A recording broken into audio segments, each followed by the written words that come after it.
નમસ્કાર મિત્રો, સ્વાગત છે તમારા બધાનું એકદમ નવા વિડીયોમાં। આજે આપણે જોશું મસ્ત મજાનો ત્રીજો પાઠ છે સીસી વિભાગનો વાણિજ્ય પત્રનો બાહ્ય દેખાવ। પરીક્ષામાં આ પાઠમાંથી 3 માર્કનું પૂછાય છે કે કેવી નાનો એવો પાઠ છે કે પત્ર જ્યારે હોય તો બાહ્ય સ્વરૂપ કેવું દેખાય તેના વિશે આપણે જોવાનું। તો શરૂઆત કરવી, પ્રસ્તાવનાથી આપણે શરૂઆત કરવી તો કે અગાઉના 2 પ્રકરણોમાં આપણે વાણિજ્યિક માહિતી સંચાર અને વાણિજ્યિક પત્ર વ્યવહારનો અર્થ અને પ્રકાર વિશે જાણ્યું તથા મહત્વ વિશે પણ સમજ્યા। આપણે એ પણ જોયું બરાબર કે કેટલું વાણિજ્ય પત્ર વ્યવહાર કેટલો ઉપયોગી છે। ઓલું જોયું હતું સંક્ષિપ્તતાની બધી વાતચીત બરાબર, 7 ઓલા કારણ હતા। પછી એ 2 શૈલીઓ જોઈ હતી, ફૂલી બ્લોકેજ શૈલી, મોડિફાઈડ બ્લોકેજ શૈલી વગેરે વગેરે। સાથે સાથે એ પણ જોયું કે પત્ર વ્યવહારના ખાસ કરીને વેપાર વાણિજ્ય માટે ઉપયોગ થતો હોય ત્યારે પત્રને અસરકારક બનાવવા માટેના 7 મહત્વના લક્ષણો છે। તો એમ પૂછે કે વાણિજ્ય પત્રને અસરકારક બનાવવાના ક્યાં મહત્વના લક્ષણ? તો કે 7 છે। એની અંદર આપણે વાત કરી હતી સંક્ષિપ્તતા, સંચોટતા, તર્કબદ્ધતા જેવા મહત્વના પાસાઓનો પણ સમાવેશ થાય છે। આ 7 લક્ષણ ચેપ્ટર 2 ની અંદર આપેલા છે। આ ઉપરાંત આપણે વાણિજ્ય પત્રમાં કઈ શૈલીમાં લખાય છે તે વિશે પણ જોયું હતું। 2 હતી ફૂલી બ્લોકેડ અને મોડિફાઈડ બ્લોકેડ શૈલી। મોટાભાગે મોડિફાઈડ બ્લોકેડ શૈલીનો વધુ ઉપયોગ કરવામાં આવે છે। હવે આપણે નેક્સ્ટ જોઈએ કે પત્રનો બાહ્ય દેખાવ, બરાબર। તો કે બહાર કેવું દેખાય? તો કે પત્રનું આયોજન સુયોજિત રીતે કરવામાં આવેલું હોય પરંતુ એ પત્ર જો દેખાવમાં ધ્યાનકર્ષણ ન હોય તો પત્ર મેળવનાર તેને વાંચવાની તત્પરતા બતાવશે નહીં। ટૂંકમાં શું કીધું કે જો પત્ર સુયોજિત કે મસ્ત મજા લખ્યું પણ ધ્યાનકર્ષણ નહીં હોય, દાખલા તરીકે પત્ર છે તો બહારનો દેખાવ સારો નહીં હોય તો કોઈ વ્યક્તિ એનું ઓપન નહીં કરે, બરાબર। અને કે કોઈ વ્યક્તિને કોઈનો બર્થડે છે તો ત્યારે દાખલા તરીકે કંઈ ગિફ્ટ આપેલી છે તો ગિફ્ટમાં મસ્ત મજાનું પેકિંગ હશે ને એ ગિફ્ટ પહેલાં ઓપન કરવામાં આવશે, બાકી પછી કરવામાં આવશે। ભલે પછી અંદર કંઈ ન હોય પણ ધ્યાન પહેલાં ત્યાં જશે, એટલે કહે છે કે પત્રનો બાહ્ય દેખાવ। દાખલા તરીકે યુટ્યુબમાં કોઈ વિડીયો મૂક્યો હોય તો કઈ રીતે ક્લિક કરશે કે એની થંબનેલ જોઈને ક્લિક કરશે, આમ બહુ સારી હશે તો એની ઉપર વધુ ક્લિક થશે અને તેની વેપાર ઉપર વિપરીત અસર પડી શકે છે। આમ પત્રનો બાહ્ય દેખાવ એટલે કે પરબીડિયું। પરબીડિયું કેવું કહેવાય? તો બારીવાળું પરબીડિયું હોય। જો આ બાજુ હું તમને દોરું છું, આવું પરબીડિયું હોય છે અહીંયા, બરાબર। 2 પ્રકારના પરબીડિયા હોય, બારીવાળું હોય, આવી રીતે એક આવું હોય ને આની અંદરથી તમે પારદર્શક તમારું સરનામુંની તમે જોઈ શકતા હોય, બરાબર। ઘણીવાર LICના છે, બેંકના એવો કંઈ આવતા હોય પછી આ ભાગ અહીંથી આમ ઓપન થતો હોય છે, બરાબર। આ ભાગ આની અંદરથી અંદર પત્ર નાખી દેવાના, આ ઢાંકણ ખોલી નાખવાનું, એવી રીતે એને કહેવાય પરબીડિયું। પરબીડિયા 2 પ્રકારના, બારીવાળા હોય, બારી વગરના હોય। પરબીડિયા પરનું લખાણ પત્ર લખવા માટે વપરાય કાગળની ગુણવત્તા, કાગળની ગડી એટલે કે કેટલી વાળવું, કાગળ પરનું લખાણ વગેરે બાબતોનો એક જ નજરમાં મૂલવણી થઈ જાય છે। એટલે કે મૂલવણી થઈ એટલે કે ધ્યાનમાં આવી જાય। આ ઘટકો જે તે પત્રના બાહ્ય દેખાવને નક્કી કરે છે। તેથી પત્ર લખનારે પત્રના બાહ્ય દેખાવની બાબતો જેવી કે પરબીડિયાનો આકાર, કાગળની ગુણવત્તા અને તેની ગડી, કાગળ પરનું લખાણ વગેરે ધ્યાનમાં લેવું જોઈએ। તો શું કીધું કે સારી ક્વોલિટીનો કાગળ હોય છે, સારી ગુણવત્તા કે જેથી કરીને સાઇનનો પ્રસરે ને એવું હોય તો એ લોકો એ વધુ પસંદ કરશે।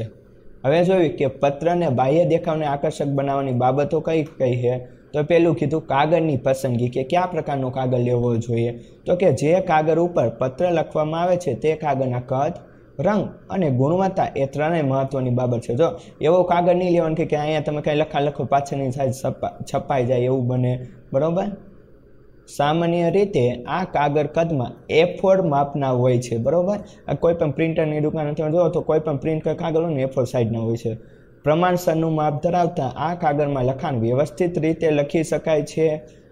આજકાલ સામાન્ય રીતે A સિરીઝના જુદા જુદા માપના કાગળ આંતરરાષ્ટ્રીય સ્તરે વપરાય છે। આ પણ પ્રશ્ન પૂછાય છે કે આજકાલ કેવા વપરાય છે? તો કે A સિરીઝના। સાઇઝ કાગળનું શું હોય? તો કે A4 સાઇઝના હોય છે। અને એ મુજબ વાણિજ્યિક વિષય પત્ર વ્યવહાર કે કોમ્પ્યુટરથી થતા પ્રિન્ટિંગ માટે A4 માપનો ઉપયોગ થાય છે, જેનું માપ 8.3 અને 11.7 છે। તો એમ કીધું કે આવી રીતે આમ હોય, દાખલા તરીકે આ એક કાગળ છે તો આમ આડું 8.3 છે અને ઊભું છે 11.7, બરાબર। એવી રીતે 8.3 બાય 11.7 પત્ર માટે કાગળનો રંગ સામાન્ય રીતે સફેદ એટલે કે સ્નો વ્હાઇટ હોય છે. ક્યારેક કેટલી પેઢીઓ આછા રંગના કાગળનો પત્ર લેખન માટે ઉપયોગ કરે છે. આછા રંગો પૈકી આછો વાદળી, આછો પીળો, આછો ગુલાબી રંગનો સમાવેશ પણ થઈ શકે છે. તો કોઈ પણ આછો રંગ સામે વાદળી અને પીળો અને ગુલાબી હોય પણ પીળો કલર થોડોક અલગ લાગે, એના માટે તો સામે કલર એવો બીજો વાપરવો પડે. પત્ર માટે લેવામાં આવતા કાગળની ગુણવત્તા એવા પ્રકારની હોવી જોઈએ કે શાઈ પ્રસરે નહીં એટલે કે આમ ફેલાય નહીં. દાખલા તરીકે અહીંયા કંઈક લખાણ લખ્યું હોય તો પાછળ નો જ છપાઈ જાય. આ ઉપરાંત વાણિજ્ય પત્રને કાણા પાડીને ફાઇલિંગ કરવાનું હોવાથી સારી ગુણવત્તાવાળા કાગળ વપરાશથી પત્ર ખરાબ થવાનો કે ફાટી જવાનો ભય રહેતો નથી. જો સારી ગુણવત્તાવાળો હોય તો માની લો કે આપણે ફાઇલિંગ કરવું તો પંચિંગ કરશું આ સાઈડ તો એટલા માટે હું ફાટી જાય એવો ન રાખવાનો. હવે એના પછી નેક્સ્ટ જોયું ટાઈપિંગ, કે કોમ્પ્યુટરમાં ટાઈપ દ્વારા કરતા હોય તો કે પ્રવર્તમાન સમયમાં સામાન્યપણે હસ્તલિખિત પત્ર દ્વારા વાણિજ્યિક પત્ર વ્યવહાર થતો નથી. અત્યારે તો હસ્તલિખિત દ્વારા કંઈ થતો નથી, કેમ કે મોટા ભાગે અમુક જગ્યાએ ટાઈપ જ કરતા હોય છે. એટલા માટે વેપારના ઉદ્દેશ્ય માટે પત્ર કોમ્પ્યુટર ઉપર જ લખાય છે અને પ્રિન્ટર દ્વારા છપાય છે. હસ્તલિખિત પત્રનો ઉપયોગ અંગત પત્ર વ્યવહાર માટે મર્યાદિત જ રહ્યો છે. તો હસ્તલિખિત શું કીધું કે હાથે લખી અંગત પત્ર વ્યવહાર કોઈને લખવો હોય તો, અને આજકાલના જમાનામાં તમે ઇન્સ્ટાગ્રામ છે, વોટ્સઅપ છે, એ બધાનો વધુ ઉપયોગ કરી શકો છો, એનો વધુ કરે. ટાઈપિંગ સુવાચ્ય હોવું જોઈએ, સામેવાળો વ્યક્તિ વાંચી શકે તેવું હોવું જોઈએ. બહુ એવા ફોન્ટ ન વાપરો કે સામેવાળો વ્યક્તિ ન સમજી શકે. કોમ્પ્યુટર દ્વારા લખાતા પત્રોમાં પણ અક્ષરો ફોન્ટ અલગ અલગ પ્રકારના અને કદના, જો અલગ અલગ ફોન્ટ અને કદના હોય. જેવી રીતે કેમ આ પત્રનો બાહ્ય દેખાવ એ અલગ ફોન્ટ છે, આ ટાઈપિંગ થોડા મોટા અક્ષરે છે, કલર ચેન્જ કર્યો છે, પણ નીચેના અલગ છે, એવી રીતે. વાણિજ્યિક પત્ર માટે અમુક નિયત પ્રકારના અક્ષરોનો પ્રયોગ થાય છે, જેમાં સાદા મરોડવાળા અક્ષર રાખવાથી વાંચવામાં સરળતા રહે છે. ટાઈપિંગમાં રાખવામાં આવેલી કાળજી પત્રને અને લખાણને એક પ્રકારની ઉદારતા અને ભવ્યતા આપે છે. આ ઉપરાંત બે લાઈનો વચ્ચેની જગ્યા અનુકૂળતા પ્રમાણે છોડવામાં આવી હોય તો પત્રને આકર્ષક દેખાવ પૂરો પાડશે. સામાન્ય રીતે બે લાઈનો વચ્ચેની જગ્યા એટલે કે લાઇન પેસિંગ 1.15 અને 1.5 પ્રકારની હોય છે. સામાન્ય રીતે આ લાઈન તમે જુઓ, આ લાઈન લખી છે, આ લખી છે, તો કેટલી જગ્યા છે? બધામાં 1ની જગ્યા આમાં મેં રાખેલી છે, બરાબર. 1.5 હોય તો એનાથી થોડીક વધુ જગ્યા રહે. પછી હવે બીજું જોઈએ હાસ્ય, કે કાગળમાં ચારેય બાજુ પ્રમાણસર જગ્યા છોડવાથી પત્રને સુંદર દેખાવ મળે છે. બધી બાજુ સરખી જગ્યા મૂકો તો સુંદર.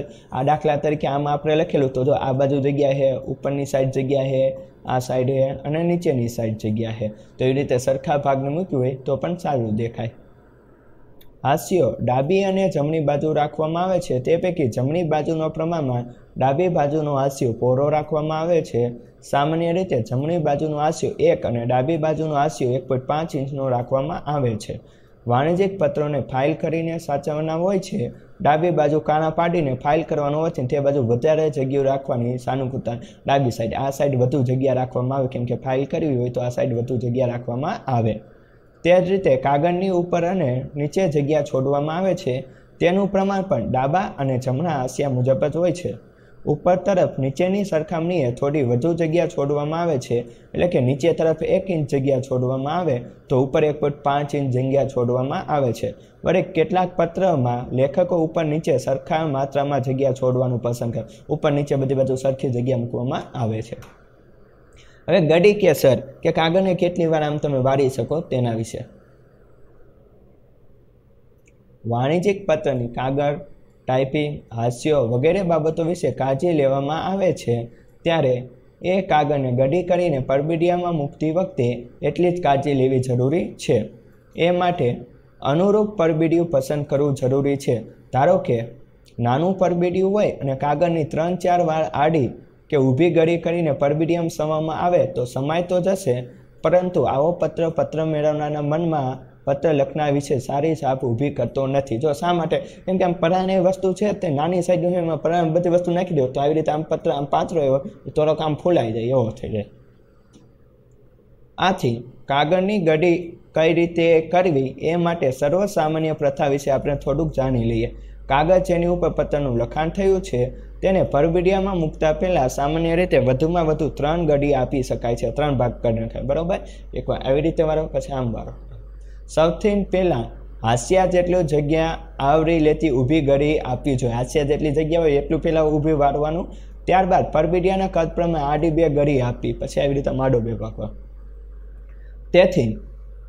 જેથી કાગળને 3 અથવા તો 4 ભાગમાં વેચાય છે. આમ કરવાથી સામા પક્ષે પરબીડિયું ખોલીને પત્ર વાંચવાની સરળતા રહે અને ફાઇલિંગની પણ સરળતા રહે. જો આસાની તમે વાંચી શકો એવી રીતે કીધું 3 ભાગ પાડવાના. પહેલાં હાંસિયા જેટલો ભાગ, પછી ઊભા 2 ભાગ, બરાબર, ઊભા. હવે જોવી પરબીડિયું કે પત્ર મેળવનારના હાથમાં પત્ર તો પરબીડિયું ખોલ્યા પછી જ આવે છે, બરાબર. એ તો પછી જ આવે ને, અંદર શું લખેલું. પહેલાં તો બહારનું ઓલું દેખાય. તમે જેવી રીતે યુટ્યુબમાં વિડીયો જો તો પહેલાં શું હાથમાં થંબનેલ દેખાય, પછી અંદર શું છે પછી ખબર પડે. સૌથી પહેલાં તો પરબીડિયું આવે છે અને તેથી તેની પસંદગી ચીવટ રાખવી જોઈએ. ચીવટ રાખવી જોઈએ એટલે કે કાળજી રાખવી જોઈએ, ધ્યાન રાખીને કરવું જોઈએ. વાણિજ્યિક પત્ર વ્યવહારમાં પત્ર ઉપરાંત બિડાણ સ્વરૂપે 1 કે વધુ કાગળો ઉમેરવા હોવાથી પરબીડિયું ખૂબ જ નાનું વાપરવું યોગ્ય. બિડાણ તરીકે, બિડાણ એટલે કે દાખલા તરીકે તમે પત્રની સાથે જે કંઈ બીજા કોઈ કાગળ અન્ય મોકલો છો તેને બિડાણ કહેવાય. સામાન્ય દાખલા તરીકે ઉદાહરણ આપો કે તમે ક્યાંય ઇન્ટરવ્યૂ માટે ગયા, બરાબર, ના દીધું, બરાબર, ઇન્ટરવ્યૂ દીધું, બધું થયું, તો સાથે તમારું જોઈનિંગ લેટર હોય, સોરી શું કહેવાય, તમે એપ્લિકેશન લખ્યું હોય, એમ કે સાથે પરબીડિયા તરીકે, સોરી બિડાણ તરીકે હોય તો કે કોલેજની ડિગ્રી છે, 12માની માર્કશીટ હોય અને અન્ય કોઈ ડોક્યુમેન્ટ, તો એ સાથે જોડાણ કરવામાં આવે એને બિડાણ કહેવાય. સામાન્ય રીતે આડું લંબચોરસ પરબીડિયું વાણિજ્ય પત્ર વ્યવહાર માટે વપરાય છે. આડું લંબચોરસ, બરાબર, આ પ્રકારનું હોય. આપણે પહેલાં પણ દોરેલું હતું. 2 પ્રકારના પરબીડિયા હોય, બરાબર, આવું હોય. એક આ બારીવાળું પણ પરબીડિયું હોય, અહીંથી તે કંઈક લખાણ લખેલું હોય. આ પરબીડિયાનો કાગળ ઊંચી ગુણવત્તાવાળો અને પત્ર માટે વપરાયેલ કાગળ સાથે અનુરૂપ થાય એવો હોવો જોઈએ. દાખલા તરીકે કીધું કે પરબીડિયા કાગળ રંગપત્રના કાગળના રંગ સાથે મેળ ખાય તો સુંદર દેખાય. દાખલા તરીકે સફેદ હોય તો સફેદ કલરનો કાગળ રખાય એટલે મેચિંગ થઈ જાય. આમ પત્રના કાગળનો રંગ સફેદ હોય તો પરબીડિયું પણ સફેદ વાપરવું ઠીક ગણાય. અન્ય ઝાંખા રંગના કાગળનો પત્ર લેખન માટે ઉપયોગ કરવામાં આવ્યો હોય તો પરબીડિયા માટે પણ તેવા જ રંગના કાગળનો પ્રયોગ થવો જોઈએ. સામાન્ય રીતે વાણિજ્યિક બાબતોમાં ઉપયોગમાં લેવાતું પરબીડિયું જમણી બાજુ ઊભી તરફથી ખુલતું કે બંધ થતું હોય તેવી સંરચનાવાળું લેવામાં આવે, એટલે કે આ બાજુથી ઓપન થાય તેવું લેવામાં આવે છે. આ ઉપરાંત LICની રસીદો, બેંક કે અન્ય કેટલીક પેઢીઓના પત્ર માટે બારીવાળું પરબીડિયું વિન્ડો એન્વોલેપનો ઉપયોગ કરવામાં આવે છે. આવા પરબીડિયામાં પત્ર મેળવનારના સરનામાની જગ્યાએ બારીવાળો ભાગ એટલે કે કપાયેલો ભાગ રાખીને ઉપર પાતળો પારદર્શક કાગળ લગાડવો હોય છે, જેથી મેળવનારનું સરનામું જે પત્રના ભાગ સ્વરૂપે લખાયું તે સ્પષ્ટ રીતે વાંચી, એટલે કે તમે પત્ર ખોલ્યા વિના પણ તમે જોઈ શકો છો. આ પ્રકારના પરબીડિયાનો પ્રયોગ થતો હોય ત્યારે પત્રની ગળી એવી રીતે કરવી પડે કે જેથી પત્ર મેળવનારનું સરનામું બારીવાળા ભાગની બરોબર નીચે આવે અને પત્રની અંદર લખેલું આંતરિક સરનામું સ્પષ્ટપણે જોઈએ કે એવી રીતે આમ કે જેથી કરી આમ કાગળ હોય અંદર જાય તો આ બાજુ જે કંઈ સરનામું હોય તો તમે બહારથી ન વાંચી શકો આમ ખોલ્યા વિના. ફાયદો શું થાય કે બીજી વાર સરનામું ન લખવું પડે. આ કારણે પરબીડિયા ઉપર પત્ર મેળવનારનું સરનામું ફરી ટાઈપ કરવું પડતું નથી. સામાન્ય રીતે ગોપનીય માહિતી ધરાવતા પત્ર માટે બારીવાળું પરબીડિયું પસંદ કરવામાં આવતું નથી. ક્યાંક MCQમાં પૂછે કે ક્યારે બારીવાળું પરબીડિયું નથી પસંદ, તો કે ગોપનીય માહિતી હોય તો ત્યારે પસંદ કરવામાં નથી આવતું. હવે પરબીડિયા પરનું લખાણ શું હોય તો એ જોઈએ. ઓકે, પરબીડિયા ઉપર સામાન્ય રીતે તો પત્ર મેળવનારનું સરનામું, પત્ર લખનારનું સરનામું પિનકોડ સાથે લખવામાં આવે છે. આ ઉપરાંત પરબીડિયાની વચ્ચે સૌથી ઉપરના ભાગમાં પત્ર મોકલવા વિશેની સૂચના જેવી કે બુક પોસ્ટ છે, રજિસ્ટર એડી છે, સ્થાયી છે, અંગત છે એવું લખવામાં આવે છે. ત્યારબાદ જમણી તરફ પત્ર મેળવનારનું પૂરું નામ, સરનામું, સ્થળનું નામ અને પિનકોડ લખવામાં આવે છે. પત્ર લખનારનું સરનામું સામાન્ય રીતે નીચેના ભાગમાં સમગ્ર આડા પટ્ટા ઉપર છપાયેલ હોય છે અથવા તો ડાબા ખૂણે નીચે તરફ લખવામાં આવે છે. જ્યારે આમંત્રણ પત્રો કે સર્ક્યુલર પત્ર, જે પરિપત્ર એની વાત કરે છે, સર્ક્યુલર પત્રો પરબીડિયામાં મોકલવામાં આવતા હોય તો પરબીડિયાના પાછળના ભાગ ઉપર મોકલનારના સરનામું લખવામાં આવે છે, મોકલતા હોય એનું. તો અહીંયા સુધી મિત્રો અહીંયા આપણો વિડીયો પૂરો થાય. વિડીયો પસંદ આવે તો લાઇક કરો, ચેનલમાં ન હોય તો સબસ્ક્રાઈબ કરી દો, અને કાંઈ પણ પ્રશ્ન હોય તો કોમેન્ટ કરો. અને આ વિડીયો પૂરો જોયો હોય તો અહીંયા બધા એરિયાને આ જાંબલી કલર છે, બેંગની એવું નહીં પણ બ્લુ બધા લખી વાળો, બરોબર? કોમેન્ટમાં બ્લુ એવી રીતે. તમને આપણે જાઓ. વંદે માતરમ. જય હિન્દ, જય ભારત.